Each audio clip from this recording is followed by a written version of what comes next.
Can I vent for a second? Last semester, I spent hours making a study guide. Comprehensive. Everything they needed. Posted it to the LMS. Reminded them 3 times. Exam day, I asked who used it. 3 hands. Out of 40. Let's guess what it looked like. Dense paragraphs, no visual breaks, black and white. Looked like homework. It had all the important information. That's usually the problem. Students skip materials that look like more work, even when the content would help them. Think about what students ignore versus what they actually use. Dense paragraphs? They skip it. No visual breaks? Feels overwhelming. Looks like more reading? They'll get to it later, which means never. And what do they actually use? Clear sections with headers so they can scan. Bullet points and short chunks instead of walls of text. Visual elements like boxes and icons. Checklists they can mark off. Color coding by topic or importance. One looks like a textbook threw up. The other looks like a tool that's there to help them. So design isn't decoration. It's whether they engage at all.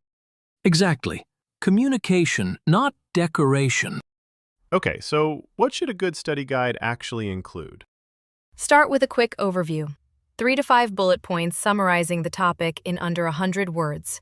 Just enough to orient them. Gets them into the material without overwhelming. Then your key concepts section. For each concept, give them the definition, a concrete example, and a common mistake to avoid. That common mistake piece is gold. Students love knowing what trips people up. What else? Self-check questions. 5 questions students can ask themselves to test their own understanding. Not quiz questions, thinking prompts.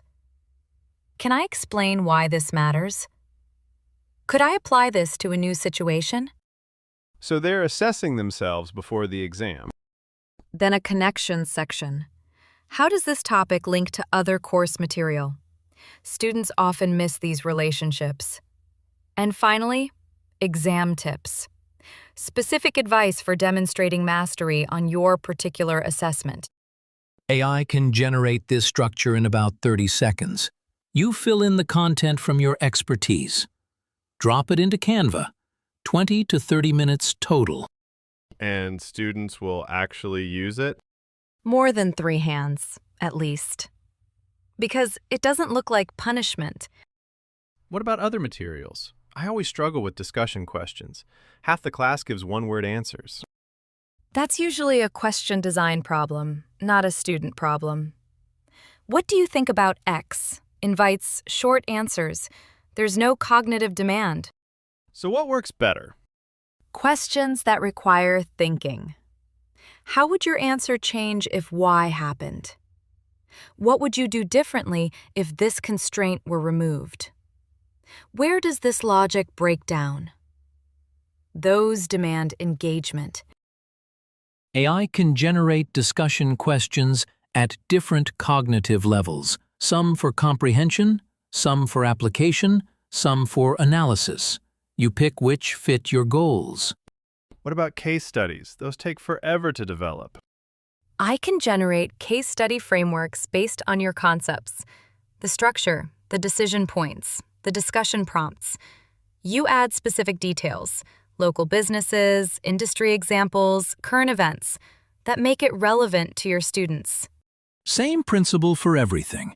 AI creates frameworks and structures. You verify content and add expertise. Before we wrap this segment, one critical reminder. For any AI-generated material, study guides, discussion questions, case studies, run it through a quality filter before you use it. What should I check? First, does this reflect how your discipline actually organizes knowledge? I might structure something in a way that makes generic sense, but misses how accounting or nursing or history actually works. Discipline-specific conventions. Second, would a student in your class, not a generic student, find this helpful? You know your students. I don't. Context matters. Third, what do you know that I couldn't possibly know about this topic? Your expertise, your experience, your judgment, those are irreplaceable. And the fourth?